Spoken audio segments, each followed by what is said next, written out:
disais amélioration tout à l'heure, c'était en termes de rendement. Mais il n'y a pas que ça qui compte, effectivement. Il n'y a pas que ça qui compte. Et j'en profite pour dire que il y a aussi des limites à la sélection génétique, qu'il s'agisse des plantes ou des animaux. Par exemple, quand on sélectionne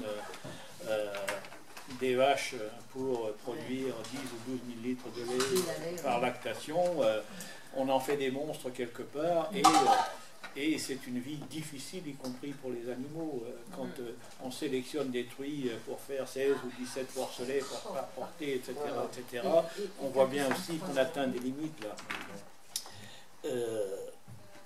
Récemment, l'été dernier, j'ai fait une série de reportages pour l'Humanité Dimanche sur un peu les races un peu menacées de disparition ou qui ont failli disparaître. Et j'ai rencontré dans l'Indre un éleveur de moutons qui travaille avec la race de brebis charmoise, qui est une race très rustique. Et il me disait que pendant longtemps, on avait déconseillé aux éleveurs de garder cette race parce que elle est rustique justement, elle se contente de peu, elle ne fait qu'un agneau en général par portée, et donc l'Institut de l'élevage préférait proposer aux éleveurs de moutons des races plus prolifiques, plus lourdes, et déplacer l'agnellage en contre-saison, c'est-à-dire faire agneller au mois de décembre pour vendre des agneaux de Pâques. Mais pour vendre des agneaux de Pâques, il faut nourrir la mère et les agneaux à la bergerie avec des céréales et des protéagineux. Tandis que la charmoise, elle, si on la fait agneler au mois de mars et après elle pâture aussi pendant sa gestation, si le temps n'est pas trop mauvais, donc ça ne coûte pas grand-chose de la nourrir. Et les agneaux qu'elle fait au mois de mars, on peut les vendre en septembre, octobre. Ils n'ont mangé que de l'herbe pour l'essentiel. Et il me disait que lui, vu le prix des céréales et des tourteaux de soja aujourd'hui, il s'en sortait beaucoup mieux en faisant ce système-là à l'herbe que ceux qui font le système inverse des agneaux de bergerie en achetant beaucoup d'aliments, parce qu'il me disait il faut 180 kg d'aliments composés pour faire 20 kg de carcasse d'agneau. Et quand il expliquait ça aux techniciens de l'Institut de l'élevage, ils avaient l'impression, ces gens-là, que ce type vivait sur une autre planète. Voilà.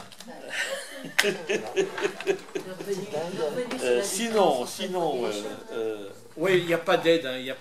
Il y a une aide pour la conversion à l'agriculture biologique, c'est-à-dire pendant les 3 ou 4 années où votre sol produit et ne reçoit pas d'engrais ni de pesticides, mais ne produit pas encore des produits bio parce qu'il faut un temps d'adaptation.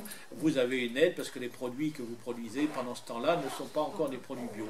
Mais après, il n'y a pas d'aide spécifique. Donc, sinon, il y a les aides de la PAC comme pour les autres. Il n'y a pas d'aide pour reprendre les terres. Oui. Et oui, c'est toi qui disais tout à l'heure qu'on a ruiné les paysans en Afrique et ailleurs. C'est vrai. Et d'ailleurs, le poulet breton n'est pas pour rien. Il faut le dire les choses comme elles sont, parce que dans les conclusions de l'OMC en 1994, il y avait quelque chose de positif.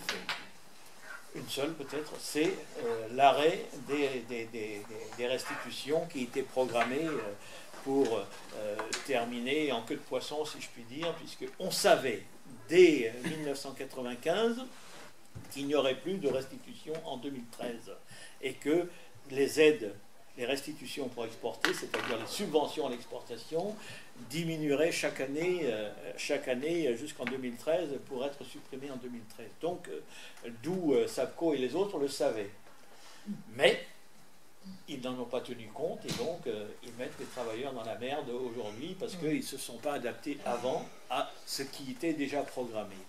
Et c'est d'autant plus injuste que ils ont bénéficié parallèlement pendant longtemps de céréales bon marché pour nourrir la volaille, puisque quand on a changé le système en 1992 avec les primes à l'hectare, les céréaliers ne sont pas devenus plus riches pour autant, même s'ils étaient aisés avant. Mais ils ont compensé la baisse des prix mondiaux par des subventions, ce qui fait que les céréales pour les producteurs d'aliments du bétail ont beaucoup augmenté, donc le prix de revient du kilo de viande de volaille, il a aussi baissé. Donc, mais les subventions sont restées à l'exportation pour autant. Donc, c'est quelque part un juste retour des choses, sauf qu'il fallait l'anticiper, ça n'a pas été fait. Merci Gérard.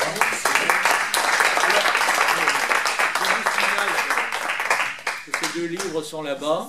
Il n'y en a plus, je crois. Non, mais je vais en remettre s'il n'y en a plus, et que sur chaque livre vendu, il y a 5% de ristourne pour votre librairie. 5%, 5 euros, pardon. Voilà, c'est pour ça.